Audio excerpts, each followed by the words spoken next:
सलाम, नमस्ते, सत श्री अकाल। मैं हूं रजा और आप देख रहे हैं रजा ग्राफी की अंतरराष्ट्रीय प्राइम टाइम रिपोर्ट। पता तो चल ही गया होगा, कल पाकिस्तान के अंदर आतंकवादी संगठन ने, पाकिस्तान के आसिम मुनीर ने, ये पाकिस्तान का नाम इसलिए ले रहा हूं क्योंकि बिना पाकिस्तान, मतलब अगर तुम्हारी सालो इंटरनल सिक्योरिटी सेफ नहीं है, कुछ है ही नहीं, तो तुम अपनी अम्मा स्थिति से कराने के लिए सरकार बना के बैठे हो।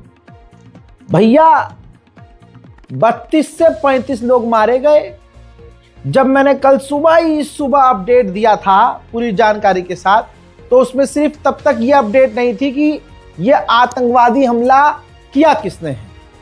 हजरात, क्लियर हो गया। IS ने, दाइश ने जिम्मेदारी ले ली। ये जिम्मेदारी दाइश आतंकी संगठन ने ले ली, ठीक। और ये पाकिस्तान कहता है नहीं, हमारे यहां दाइश नहीं है, हमारे आतंकवादी संगठन नहीं है। पूरी दुनिया के सबसे ज्यादा दहशतगर्द संगठन, आपको आतंकी संगठन पाकिस्तान में मिलेंगे। इससे सिर्फ शिया सुन्नी परेशान नहीं है पाकिस्तान का हर नागरिक खतरे में है। भीड़ हो, बाजार हो, मॉल हो, मार्केट हो, मस्जिद हो, रोजे हो, इमामबाड़े हो, खतरा ही खतरा। मस्जिद पर हमला और साले अपने आप को मुसलमान कहते हैं। पाकिस्तान ने हमले के बाद तुरंत भारत और अफगानिस्तान पर, अमेरिका पर इल्जाम लगाना शुरू कर दिया कि जी वहां के लोग हैं, यहाँ के लोग हमारे।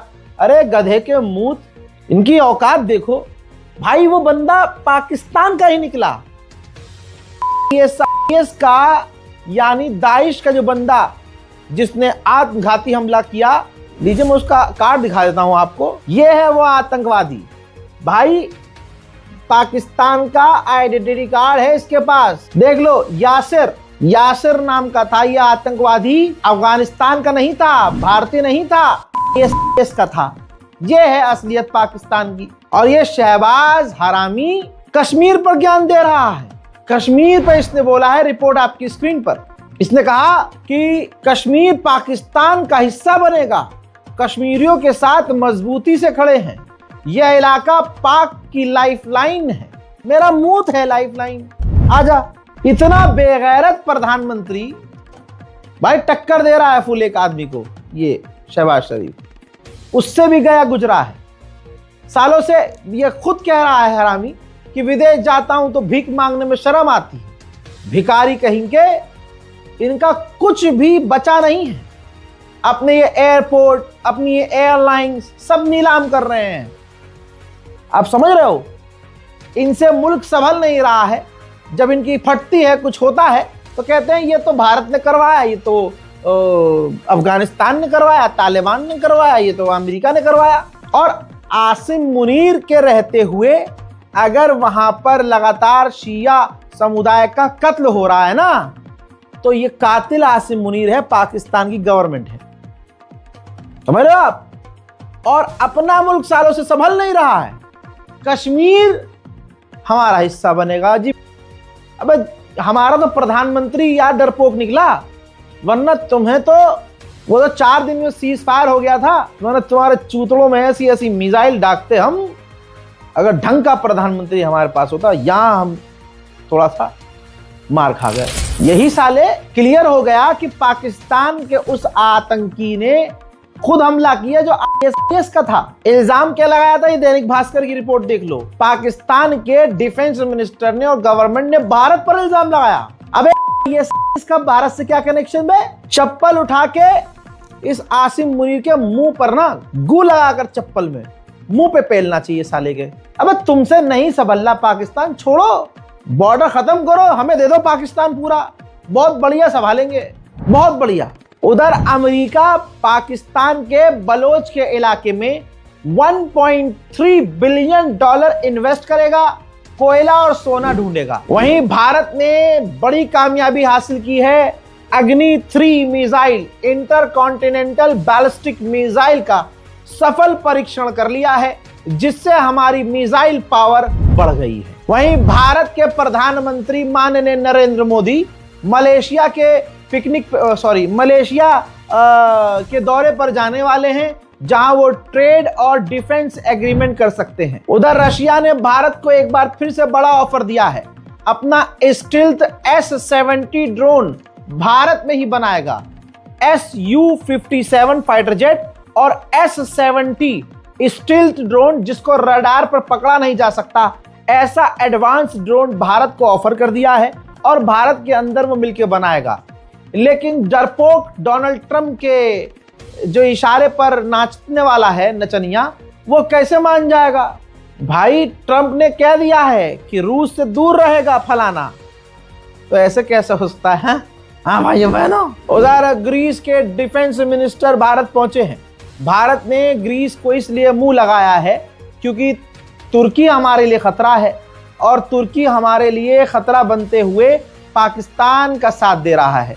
ऐसे में हमने जो ग्रीस है, जो कट्टर दुश्मन है तुर्की का, उससे संबंध बनाना शुरू कर दिए हैं। बात ग्रीस की है तो ग्रीस से एक और खबर सुनिए। ग्रीस के एक बहुत सीनियर ऑफिशियल को गिरफ्तार किया है ग्रीस की गवर्नमेंट ने। खबर यह है कि वो ऑफिशियल एक ऊंचे पद पर रहकर ग्रीस की ही जासूसी कर रहा था चीन के इशारों पर। उधर अमेरिका ने चाइना पर इल्जाम लगाया है कि न्यूक्लियर ट्रीटी होने के बावजूद चाइना ने चुपके चुपके से छोटे छोटे परमाणु टेस्ट किए हैं। वहीं अमेरिका और ताइवान मिलकर बात कर रहे हैं कि दोनों साथ में मिलकर ड्रोन बनाएंगे। सिंगापुर में एयर शो है जिसके अंदर चाइना ने J-10C और अपने दूसरे फाइटर जेट भी रखे हैं और दावा किया है कि हमने J-10C से भारत का राफेल मार गिराया था। चाइना के जो इंजीनियर्स हैं, लोग हैं पाकिस्तान के अंदर, उनको भी कई बार हमला करके कत्ल किया गया है। आतंकी हमले वहां भी हुए हैं खूब दबाकर, जबकि चाइना पाकिस्तान को मजबूत करता आया है। ऐसे में चाइना अब इतना डर चुका है पाकिस्तान के आतंकवादी हमलों से कि अब वो डायरेक्ट अफगानिस्तान से बात कर रहा है और तालिबान गवर्नमेंट के साथ डील करने की कोशिश में है। ये अब तक का पाकिस्तान को सबसे बड़ा झटका लगने वाला है। फ्रांस के बाद ग्रीनलैंड में अब कनाडा ने भी अपना एक दफ्तर खोल दिया है। ये तब से हुआ है और भी कई देश वहां पर अपने दफ्तर खोल रहे हैं। ये जब से हो रहा है जब से अमेरिका की नियत ग्रीनलैंड पर बिगड़ी। इराक की एयरफोर्स ने इराक के ही अलग अलग इलाकों में ISIS दाइश आतंकवादी संगठन के खिलाफ बड़ी एयर स्ट्राइक्स की हैं। अमेरिका का आतंक समुद्र में भी बढ़ रहा है। कैरेबियन सी में एक बोट को फिर से अमेरिका ने उड़ा दिया जिसमें 2 नागरिक मारे गए। इसी तरह के हमले करके अब तक वो 119 बेगुनाहों को समुद्र में कत्ल कर चुका है। मैक्सिको की महिला राष्ट्रपति ने अमेरिका को जवाब देते हुए कहा कि हम बर्दाश्त नहीं करेंगे कि हमारे मुल्क में कोई घुसपैठ करने की, कब्जा करने की कोशिश करे। हम कोई जोर जबरदस्ती से अपने नेचुरल रिसोर्सेज किसी भी देश को नहीं देंगे। पोलैंड के पार्लियामेंट स्पीकर ने डोनाल्ड ट्रंप को लताड़ लगाते हुए कहा कि हम नोबेल पीस प्राइज के लिए डोनाल्ड ट्रंप को कभी सपोर्ट नहीं करेंगे। डोनाल्ड ट्रंप ने ऐसा कुछ नहीं किया है जिससे उसको नोबेल पीस प्राइज मिले। Prezydent Trump moim zdaniem destabilizuje sytuację w tych organizacjach, reprezentując politykę siły i przy użyciu siły prowadzi politykę transakcyjną. To łamanie polityki zasad, wartości, często łamanie prawa międzynarodowego. Polityka ceł, inna interpretacja historii, na przykład dotycząca udziału बेरोजगार नल्ला दल की पोल खोलती हुई एक हिंदू बहन ने बताया है, क्योंकि मैं हक बोलती हूं तो मुझे की धमकी, क्या क्या बोलते हैं, आइए बजरंग दल की औकात सुनिए। बजरंग दल वाले सारे मिलके अभी दीपक को मारने के लिए पहुंच गए। अब वो रुद्रपुर भी पहुंच गए हैं। मोहित चोपड़ा जिसने दीपक का समर्थन किया था उसको मारने के लिए, कल को वो मुझे मारने के लिए भी पहुंच जाएंगे। तो ये आतंकवादी तो है। आतंकवाद क्या होता है? जो मेरे अंदर डर पैदा कर रहे। ये सारे भाजपाई, संघी, बजरंग दल वाले, ये जितने भी है, ये लोग मेरे अंदर डर पैदा कर रहे हैं, तो मेरे लिए वो आतंकवादी होगा। और ये हिंदुत्व का नाम लेके आतंकवाद पैदा कर रहे हैं, तो बिल्कुल मैं उसको उससे कनेक्ट करूंगी। जैसे इस्लामिक आतंकवाद आप लोग बोलते हैं, आप भी धर्म के साथ कनेक्ट कर रहे हैं ना उसको, तो ये भी हिंदू करते हैं, हम सनातनी करते हैं, तो भैया मैं भी उसको उससे कनेक्ट करूंगी। क्योंकि वो जो तुम आतंकवाद हमारे अंदर पैदा कर रहे हो, वो तुम हिंदू नाम से और सनातन नाम से और भगवान नाम से पैदा कर रहे हो। तो ये मैंने कुछ गलत नहीं कहा। जो सच है मैंने वो सच कहा है। अगर कोई बोलता है कि मैंने गलत कहा है तो उसको गलत प्रूफ करके दिखाओ, तो मैं मानूंगी मैं गलत हूँ।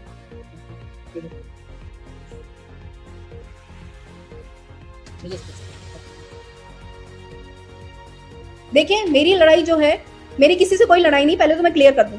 पर जो मुझे सच बोलने से रोकेगा मैं उससे लड़ूंगी, चाहे वो पुलिस प्रशासन हो। वहीं दोस्तों सुन लिया ना, आप वीडियो को शेयर कर दीजिएगा। वहीं नरसिंहा लंड सरस्वती का मतलब एक ऐसे ही बकचोदियां चल रही थी बैठे हुए, तो वीडियो रिकॉर्ड कर रहा था जो भी बंदा था, बेचारे ने वो भी रिकॉर्ड कर लिया जो रिकॉर्ड नहीं करना चाहिए था, और वो वायरल भी हो गया, जिसमें नरसिंहा लंड सरस्वती फाफा को गरियाता हुआ रिकॉर्ड हो गया। एक तरफ योगी जी कहते हैं बटोगे तो कटोगे, और एक वो गुजराती कहता है, एक उधर भारत के अंदर खतरनाक खेल चल रहा है, मुसलमान मुर्दा है। SIR के जरिए जो ये चल रहा है, इसका मकसद सिर्फ ये है कि मुसलमानों का नाम कटवा देना। फतेहपुर के बीजेपी के एक नेता ने एक BLO को लिस्ट सौंपी और कहा है कि इनमें से मुसलमानों के सारे नाम काट दिए जाएं। अब मुंह से खुद सुन लीजिए। ग्राम पोस्ट खैराई, तहसील खागा, जिला फतेहपुर। हमारे यहाँ हमारे गांव में जो है तो ये कोई सावित्री देवी है जो जिनका मोबाइल नंबर 63 90 84 91 98 है। ये अपने आप को बीजेपी का जो है तो मंडल अध्यक्ष क्या है जो जिले का बता रही हैं, यहाँ दे गई हैं हमारे BLO साहब को। फार्म 7 इसमें करीब 72 लोगों का नाम है जिनका नाम काटने के लिए, और सारे लोग यहाँ मौजूद हैं और सब मतलब उनका नाम काटने के लिए दे गई हैं, और सब लोगों ने अपना डॉक्यूमेंट भी दे दिया BLO साहब को। BLO साहब ने उसका वेरिफिकेशन भी कर दिया, सब कुछ हो गया है। उसके बाद अब ये फार्म 7 जो है फिर से कह रहे हैं कि इसको इन लोगों के नाम काट दिया जाए। तो ये हम लोग इससे ये परेशान है कि बताइए दूसरे लोगों को देने से नाम अगर हम लोगों को कट जाएगा तो क्या हम लोग इस देश के रहने वाले नहीं है क्या? हमारे पास क्या कोई कागज़ नहीं है क्या जो हम देंगे? ये जो ये देखिएगा, ये फार्म 7 दे गई है। ये सावित्री देवी है, इनका मोबाइल नंबर है 63 90 84 91 98। हजरात, फिलहाल के अंतर्राष्ट्रीय प्राइम टाइम रिपोर्ट में इतना ही। इस रिपोर्ट को शेयर कीजिए, अपनी राय कमेंट में लिखिए, दुआओं में याद रखिए। जय हिंद।